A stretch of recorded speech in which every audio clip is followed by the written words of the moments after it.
Hey everybody, Psychosaurus is here. Welcome back to Age of Empires Online, and today we're gonna talk about the advisor units. Yes, we're gonna continue with the advisor units.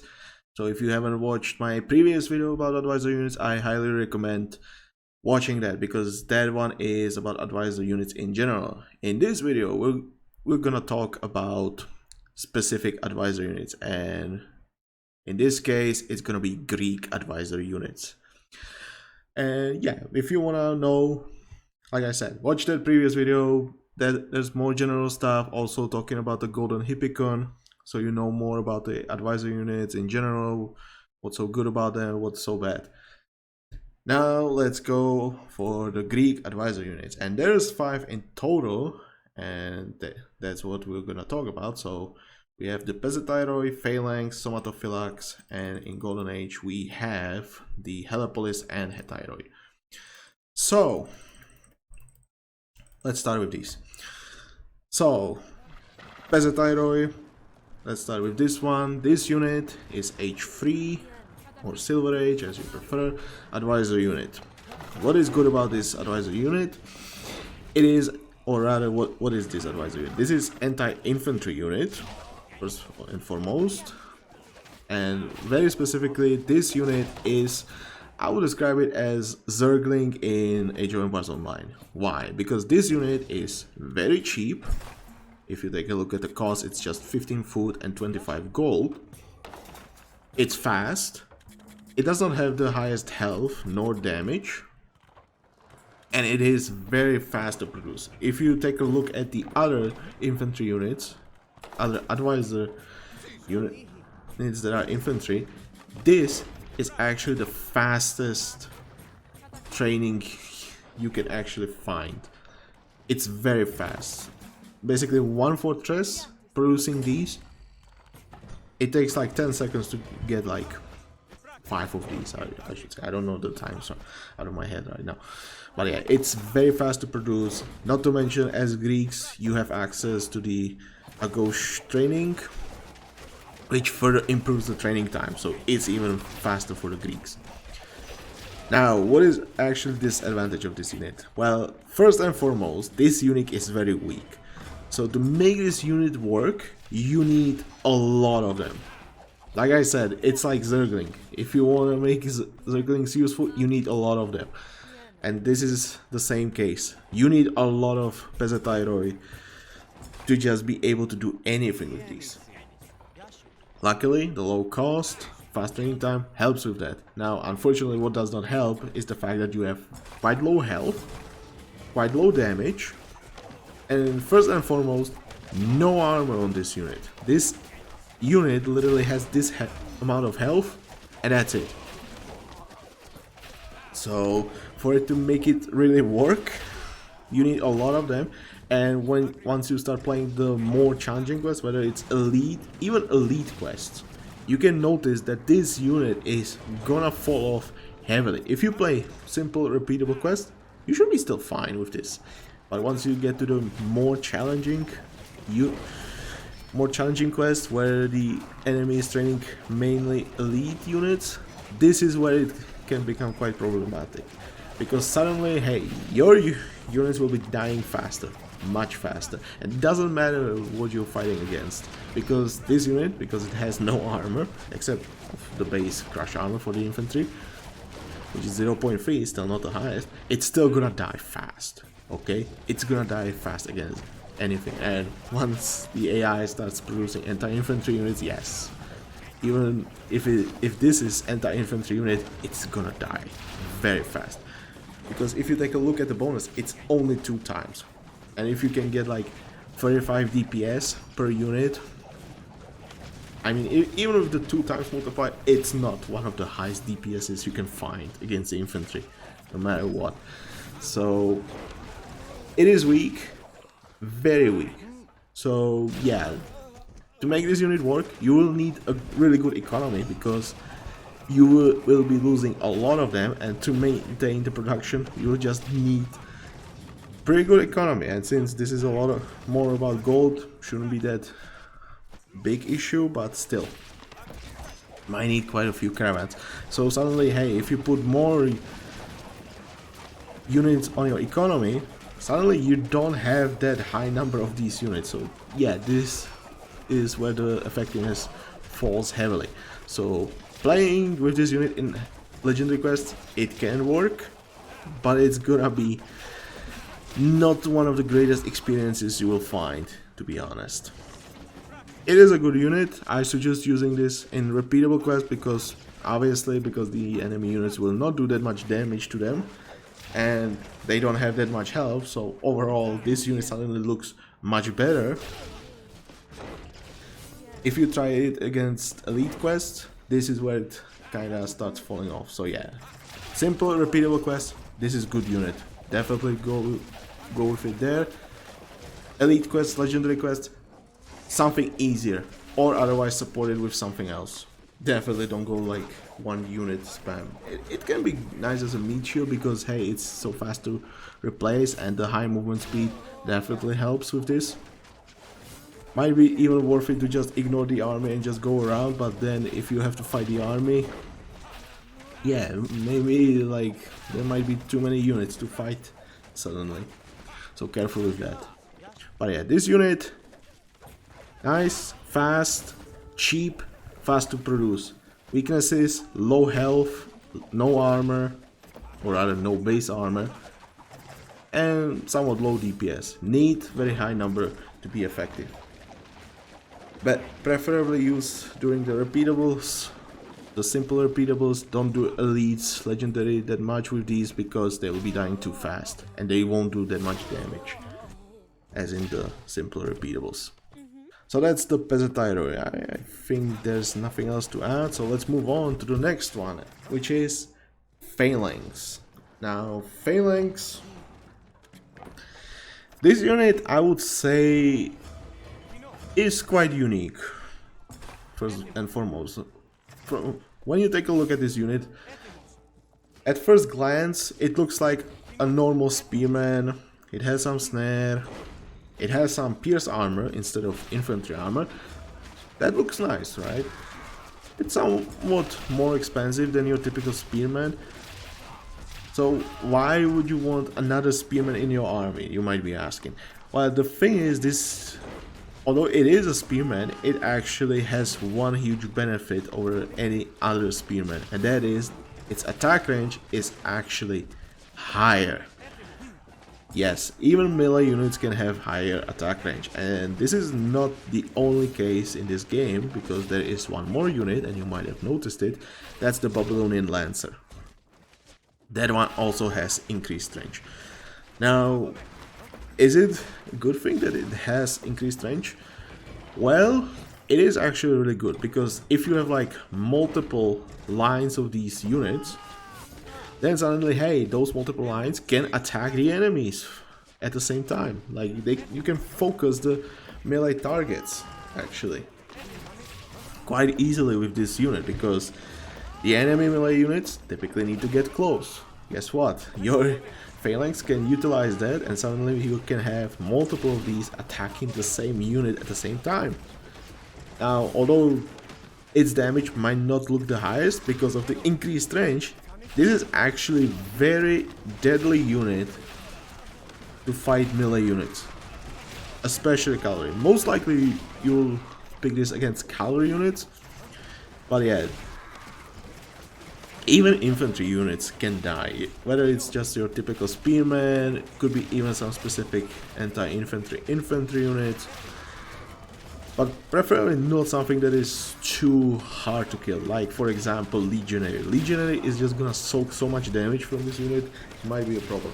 You might also try to avoid units with splash, because obviously what you need to realize, if you have multiple units attacking from the same direction, which is what's gonna most likely happen, imagine Berserker hitting that one unit at the front. Yes, even the units behind are gonna take the splash damage. So this is actually one case where this might be a little bit worse for you to use Phalanx. But yeah, like I said, you need to be careful with this. Now, yes, damage is definitely a great thing about this. It has some cavalry, not cavalry, it has pierce armor, which is really nice. Can't help it. But what you need to really worry about is the fact that its base health is very low. I think I said it wrong. This does not have cavalry armor.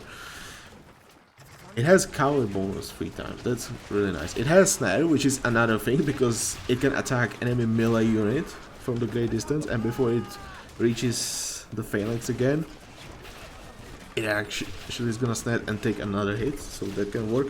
Or if the Phalanx at the front dies before it reaches another Phalanx, it's gonna take it a little bit longer.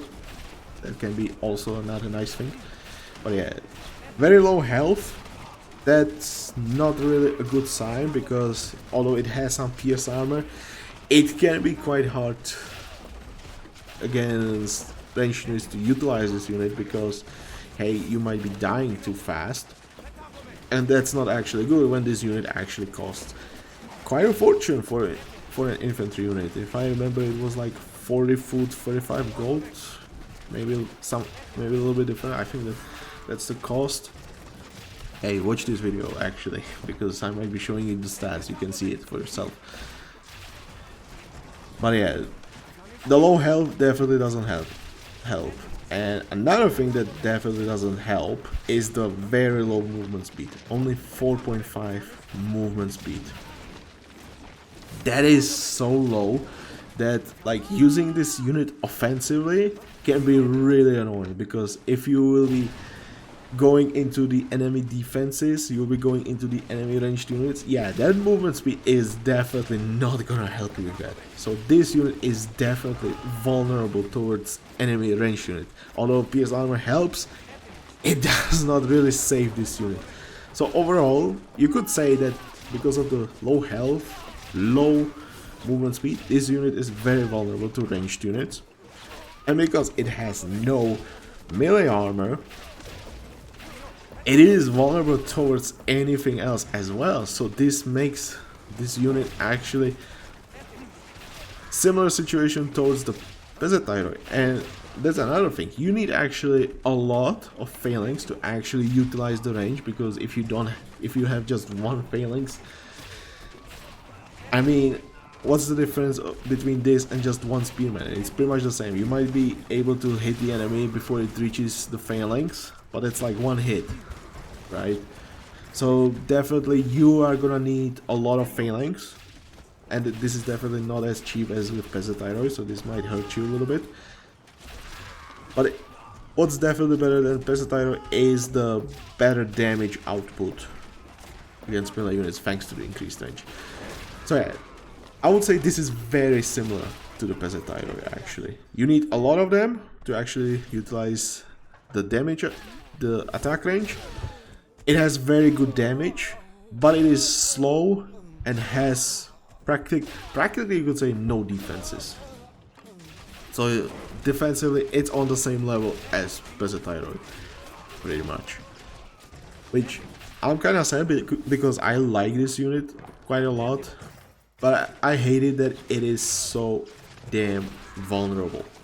So if you want to use this, it's definitely gonna be really annoying, to be honest. And few things I need to mention. When I actually was recording the playthrough with this unit, I actually noticed that it is somewhat effective to use the attack move on this unit. Now, usually you don't want to use attack move.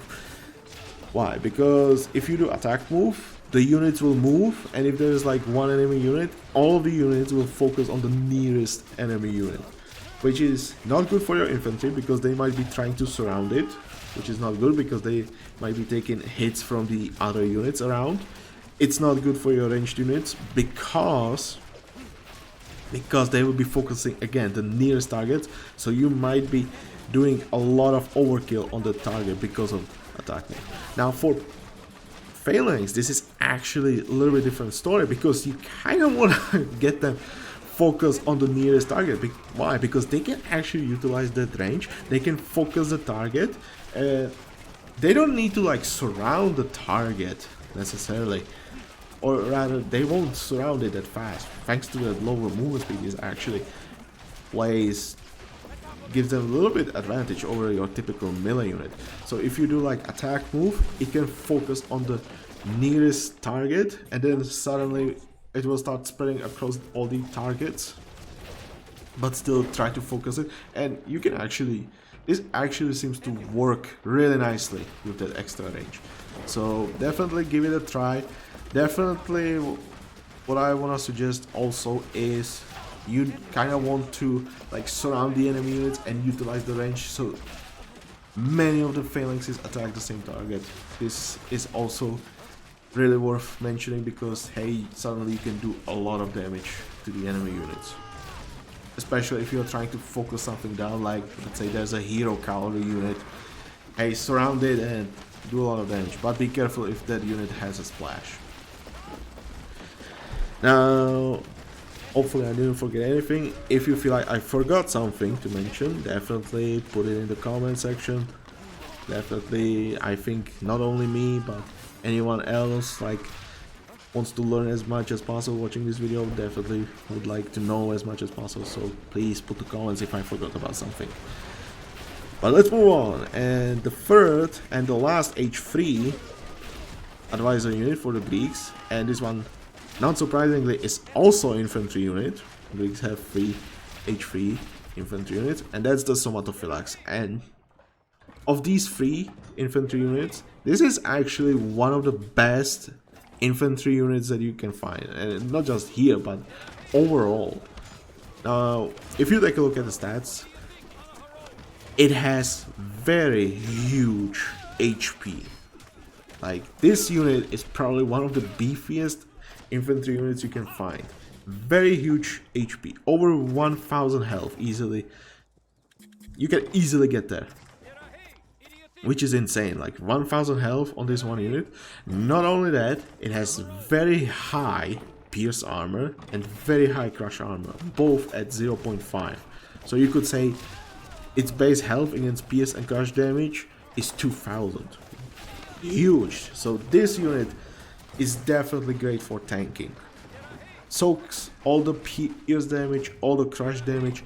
It's very good. Now obviously you need to remember there's no melee armor, so it's gonna be vulnerable towards melee infantry and melee cavalry units. So that is one disadvantage. Now luckily, and what you should actually do with this unit is try to support it with some backline, because seriously this is really good frontline, but its damage is definitely not one of the highest. And preferably you don't want to lose too many of these, because one issue that this unit has is its very low movement speed. It's the same as with Phalanx, 4.5. That is very low. Remember, your typical infantry unit base movement speed is 6, so this is like 25% slower than your typical infantry unit. Same for the Phalanx. So it is very slow. And remember, Pezhetairoi has 9 movement speed, so it's twice as fast. Just so you see some comparison. It's a huge problem for this unit. It's very slow, but because it is very tough to kill, you might not really be in need to replace them that often. Now, obviously, depends what you're against. For example, if you have a lot of Somatophylaxes or whatever, how do you read this? But yeah, when you have many of these and you go against something like Elite Elephant, this is actually where it can hurt you a lot, because like Elephant does melee cavalry damage, it does splash. Suddenly that Somatophylax can die really fast, and whatever backline you decide to use, whether it's Gastraphetes, Toxotes, Ballista, neither of these are really good against elephants. So for example, war elephants are actually gonna destroy Somatophylax. Somatophylax is super hard, so that's not a nice spot. Let's say you go against something like Norse. Sure, Norse has something like Berserk, but hey, if you use Gastraphetes, not a huge problem. Norse cavalry can be somewhat scary, but hey, they don't have the highest pierce armor, so Gastraphetes, for example, again, can help you a lot. So it's not that bad, but still, you might be dying to some specific units. But yeah, so Somatophylax right there should be really nice. And another thing that's worth mentioning, this unit actually has some base bonus against buildings as well, which is really nice. At least it is good for something. It can demolish buildings quite fast. It's not a bad damage actually. I think the DPS was like 39 when I was testing it, something like that. So if you get extra 50, yeah, it's almost 60 DPS. That's not the worst damage. And since it's not that hard to like get a lot of them to like surround the fortress, for example, they will be, I mean, it's gonna take a while to kill one of these for the fortress. It's a really nice thing for you. So yeah, again, very good tank unit, especially against Pierce and Crush. Careful what you're using it against. It is good against buildings, as it can destroy buildings somewhat fast. And yeah, careful with the low infantry and cavalry armors. Very good. Definitely, I suggest supporting this with some good backline, whether it's Ballista or Gastraferes or Toxodes, whatever you like. Somatophylax can hold the line quite nicely. It's very good tank. If you want to compare it to something like Hoplite. And again, I think I should have mentioned like Pezhetairoi. I said like zero going sure. I would say compare it to like Helepolis and say like it has lower damage, it has lower armor or lower survivability, but it is definitely faster and faster to replace. Somatophylax is like Hoplite, it is slower, it's not good against cavalry, but it is better against buildings. So that's how describe Somatophylax. And obviously it's, yeah, I think I said it, good against buildings, need to mention that. So yeah, I think Hoplite is like perfect example to compare this with. And that's for all the H3 advisor units. Now let's move on to the Golden Age or H4 advisor units. And there are only two luckily, so that's not gonna take that long. And first one is Helepolis. And Helepolis is actually the only advisor unit that is actually siege. Now this siege unit, you might be asking, why would I even want to use this unit, right? First of all, what is this unit? At first you might be thinking it looks like a war wagon from the Persian army, but then you might be trying it and you might realize it also behaves as a battering ram, and that's pretty much what it is. And rather than comparing it to like the war wagon, I would say the better comparison would be to the Babylonian siege tower. Or you could say even like Persian Immortal a little bit, because it somewhat behaves similarly, but not really. I think the Babylonian siege tower is the best comparison you can have. So basically, this is a battering ram unit, which actually has high crush damage with lower multiplier, so it's somewhat similar to the Norse Farbeorder. But yeah, that's pretty much about the crush damage, which would make sense if the buildings got some bonus damage protection, which against the AI you don't really see that. So for example, if I had to choose between battering ram and Helepolis, and you see like the building has huge bonus damage protection, Helepolis would be better choice. Why? Because most of its damage is just the base crush damage against the building. And yes, this crush damage attack is actually used only against buildings. So you're not gonna see the Helepolis using it against ships, against priests, against infantry. No. That's where its pierce damage attack actually comes in. And that's, like I said, why comparing it with War Wagon, but let's stay with the Siege Tower. This is actually one huge advantage towards the Helepolis, because this unit does not need units loaded into it to actually attack from the distance. It actually has the ranged attack in general, so no need to load anything. So this actually gives it quite a nice advantage over the Babylonian Siege Tower, because hey, you don't need to spend extra population to load it. So pretty much you just keep focusing on producing these, and suddenly, hey, instead of like spending 16 population on this one siege tower to actually have the maximum pierce damage attack, you actually get 4 Helepoli, and those 4 can attack the buildings. I would say maybe do even more damage than the siege tower. Well, maybe almost, because hey, we have Amethyst, which boosts the damage a lot for the siege tower, which is insane. But yeah, when you attack from distance, this unit does also splash. So yeah, it's literally the siege tower, you just don't need the extra population. Now, few things needed to mention. First of all, although it behaves as a battering ram, it has one big disadvantage in comparison to your typical ram. It's the lack of melee armors. Your typical battering ram has at least the base melee armors 0.3, both infantry and cavalry damage. Helepolis does not have that, so it is vulnerable towards the melee attacks. And because it does pierce damage, it can be very vulnerable to some specific units. For example, let's say Psychosaurus can soak a lot of damage. Luckily, it's not gonna hurt your Helepolis that much, but it can soak a lot of damage, so beware of that. Something like Hippicon that can soak a lot of damage actually, and also hurt those Helepoli.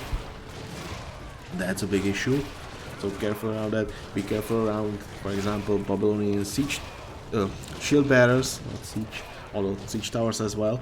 But yeah, shield bearers that can soak a lot of the pierce damage. So careful around the units with high pierce armor, careful around the units that can actually hurt you, namely the cavalry units with pierce armor, okay? So that's one thing. Second thing that needs to be mentioned, and that is its ranged attack actually cannot be dodged. So if you attack something,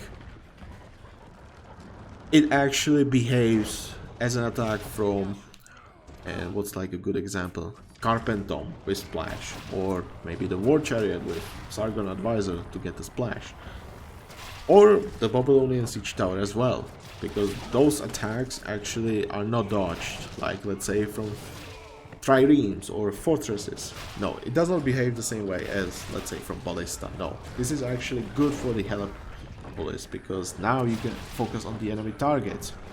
So it's easier to like hit the enemies. You don't have to worry about like, oh no, I'm gonna miss, it's gonna be the Elephant Archer scenario again. No, this is not the same case. It's not the same case as with War Wagons. War Wagons can also miss. Helepolis does not miss like that. Just think about your typical ranged unit. Toxotes, Bowman, Galstraphedes. Those hit the target directly. Same for the Helepolis, okay? Now, another thing. I think this unit is also somewhat expensive. I think it costs a lot of wood, from what I remember. Yes, stats should be on the screen, just so you know. I definitely should keep the stats on the screen, so it actually is shown for you, and you can see it for yourself. So yeah, and another thing, it's, again, it is slow, because it is a siege unit, so it can be quite slow to do something. It's definitely a strong unit. You can definitely do some easier legendary quests with the Helepolis alone. But what I need to mention is definitely you can use this in quests where you cannot get siege. That's definitely worth mentioning. But this unit definitely goes really well together with the other advisor unit, and you might remember it's the Somatophylax. Yes, I believe some players actually did use Somatophylax plus Helepolis in some easier quests, and this is a really good combination of units. Why? Because Somatophylax is a great tank, so it can definitely soak the damage for your Helepoli, while the Helepoli do the damage from the distance. And both of these units can actually do really nicely against buildings. Now, what might be the disadvantage is, yes, if there's some melee unit that can like soak a lot of pierce damage and does not really care about the Somatophylax's low melee damage, that can hurt you, okay? So careful with that. But It is still a good combination of units. Definitely you should try it if you don't have like good gear but have like these advisors. Definitely it's worth mentioning to try it. Definitely go for it. Helepolis is a really good unit to use. Might not be the strongest in the end game, like let's say Ballista, but it is still worth trying it. Definitely good unit. Definitely give it a try. And with this, we are moving on to the last advisor unit for the Greeks, and that's the Hetairoi. And I would say this is probably my #1 most favorite advisor unit because it looks the coolest. Now, what do you need to know about the Hetairoi? I don't think there's anything much to say, except I would best describe it as a Hippicon that does extra damage against siege and buildings. It's pretty much the best description I have for this unit. So basically, it has really good bonus against buildings. It has really good bonus against siege. Both of these are at 3 times, which is a really nice number. And with the pretty good damage that you can get on them, that's not a bad thing. Include the fact that you have like base pierce armor of 0.3. You have the nice crush armor of 0.5, typical for your cavalry unit. This unit can actually destroy bases quite nicely. And if there are siege units, hey, if you flank them, you can easily destroy like enemy catapults, for example. And since this is an advisor unit, there's obviously some disadvantage. Now, what this unit might have as a disadvantage? Well, to put it simply, although it looks like a nice movement speed at first, you need to remember advisor units do not get affected by any other production buildings upgrades. So no faster production for the infantry units, no extra range for the ranged units, and similarly here, no extra movement speed from the stable tax. So although it starts at 9 speed, with the stable tax, any other cavalry unit will actually become faster than Hetairoi. So that's one thing. This, although it looks like a fast cavalry unit at first, it's not really that fast. So that's one thing. Luckily, the pierce armor and crush armor should help you to like reach the enemy bases and destroy the buildings, especially the defenses. So that it's not the worst case. But another thing that's needed to mention, it's low health. For a free pop unit and being cavalry unit, it has very low health. Like 1200 health for this unit is goddamn low. Remember, this amount of health you can get like on camels, you can get it on lancers, you can get it even on raiders these days, okay? Or at least you get close to that. So for a free pop unit having that amount of health, that is so goddamn low. And that's what I see as a huge disadvantage to this unit.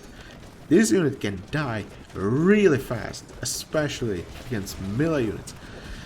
So with this unit, you definitely want to try to avoid the fights, the skirmishes, as much as possible. This unit is just not gonna win, and it's gonna be very expensive to replace these units. These are not the cheapest units, okay? 100 gold, and I think it's like 60 food, I don't remember. Stats on the screen, check that. It is somewhat expensive, so if you will have to replace them very often, you will actually need a good economy. So that means, again, just like with Pezhetairoi, you will need some additional amount of units put into your economy. That means less units on the battlefield. And since this is a free pop unit, that means you won't have that many Hetairois in the game, in the quest. Like, that's really big disadvantage. So if I had to suggest, if you want to use Hetairoi, try to avoid the direct combat with these units. Use them as a raider and focus the enemy productions, focus the enemy building defenses, DCs, because that's where this unit is actually gonna excel, at destroying the buildings. That's the main strength of this unit, and preferably use some other unit to fight the enemy units. Most likely it will be Hippicons, because those are like really hard hitting. Just grab few Hetairos. You can grab like 6 of these, and suddenly you go after the buildings. That's a lot of damage they can pull off. I mean, with like 70 DPS times 3, 210 DPS per unit. That's a lot, actually. You can like 2 volleys and like barracks go down if the barracks has no gear. So this unit can actually destroy buildings very fast. And that's what I like about it, but it's terrible against units. Remember that. And yeah, it's cool looking. Honestly, I like the torch, like the particle effects from it. It's just, I mean, seriously, this is like one of the coolest units in the game. That's like another big plus for this unit, but that's about it. Yeah, avoid a direct combat with this unit as much as possible. Preferably destroy the enemy production buildings if you can kill the villagers, and then fight the enemy armies, because otherwise, if the enemy will keep replacing the units, you will never win. And that's the last advisor unit that is available to Greeks right now. Now remember, these units are subject to change, so this video is most likely gonna be, sooner or later, it's gonna be more for the historic purpose. So yeah, if you wanna know how these units worked, it's gonna be here if you wanna remember. But yeah, most of these units are most likely gonna change. Who knows how, which way, we'll see about that. And I hope you enjoyed this, and if you did, please press the like button. If you want to see more, subscribe to the channel, and definitely, if you feel like I forgot to mention something, definitely leave a comment. It's not for me, it's for anyone else. If you want to know about something, or you want to tell something that I forgot, I hope not.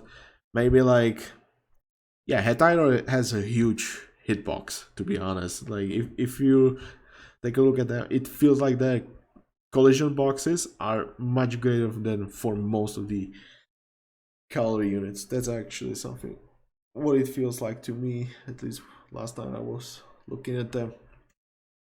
But yeah, that might be my imagination, what do I know. So yeah, hope you enjoyed this. Like, subscribe, and I'll see you next time. Bye.